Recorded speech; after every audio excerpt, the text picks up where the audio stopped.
the United States in the economic and political development of the newly independent Baltic states.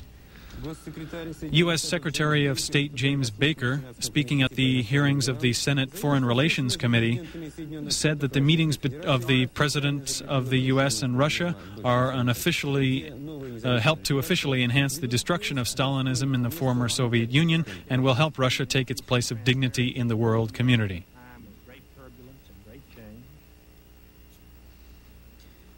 This, as you can see, is the UN Security Council. Today they decided to recommend to the General Assembly to give UN membership to the Republic of Moldova. They will also consider giving membership to the Republic of Turkmenistan. The chairman of the Peace Conference in Yugoslavia, Lord Carrington, continued his visit in Yugoslavia today. He met with the leaders of several republics and talked about the possibility of sending UN peacekeeping troops to the hotspots in that country. The Peace Conference will continue in the framework of the European Community.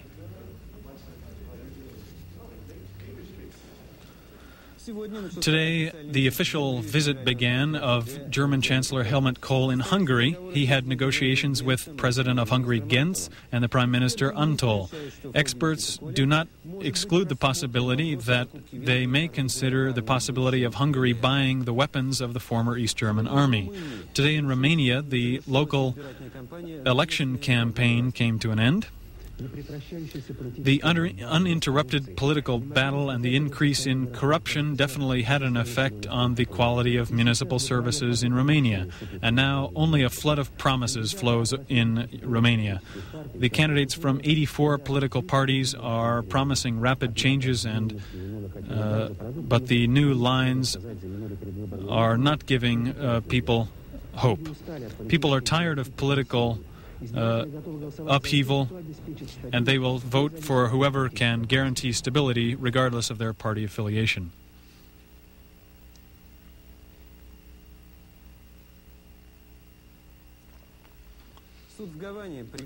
A court in Havana sentenced to death 2 terrorists acquitted of killing 3 policemen in an attempt to flee to the United States. They were found guilty of seizing a ship and murder.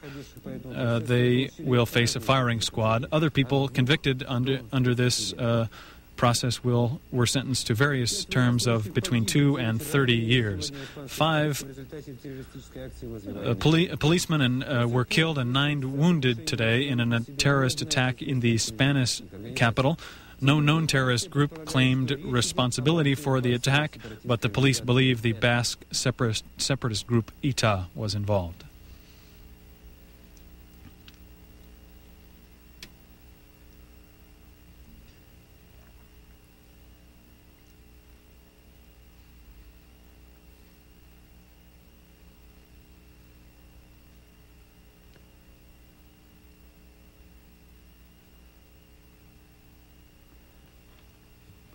The procurator of the Istanbul state security apparatus was killed today as a result of an armed attack by 2 unidentified persons. The driver and a guard were also killed. The Reuters news agency reports that the criminals managed to escape.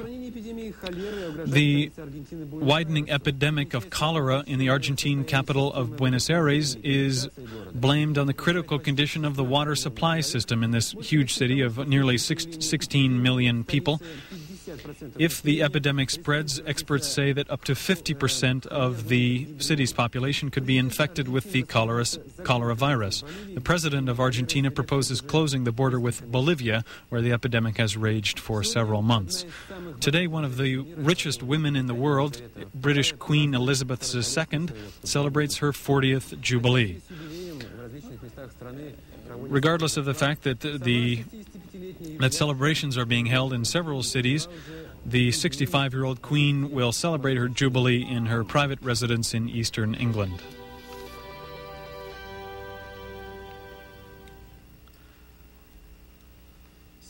Today, the Russian Supreme Soviet Speaker Ruslan Khasbolatov met in Moscow with the president of the American Carnegie Foundation on Peace, Ambassador Mitin Abramovich. The speaker told the guests about the activities of the Supreme Soviet and the social situation in the Soviet Union. and about the prospects of opening an office in Moscow for the Carnegie Foundation. Yes, we need help and support in this difficult time. Many people need defense and support, but children need help most of all, especially those who live in children's homes. Therefore, a new action is being undertaken by the Children's Foundation. This was the topic of conversation today at a press conference. 100 million rubles. The amount which this fund has will be directed to children's homes and boarding schools, especially those for orphans and disabled children.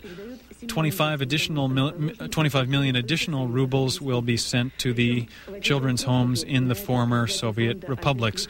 The president of the foundation, Albert Likhanov, told the journalists that this money will be spent not on buying equipment or repairing buildings, but only on the children themselves. All 25 million rubles will be spent for food, clothing, vacations, and medical care.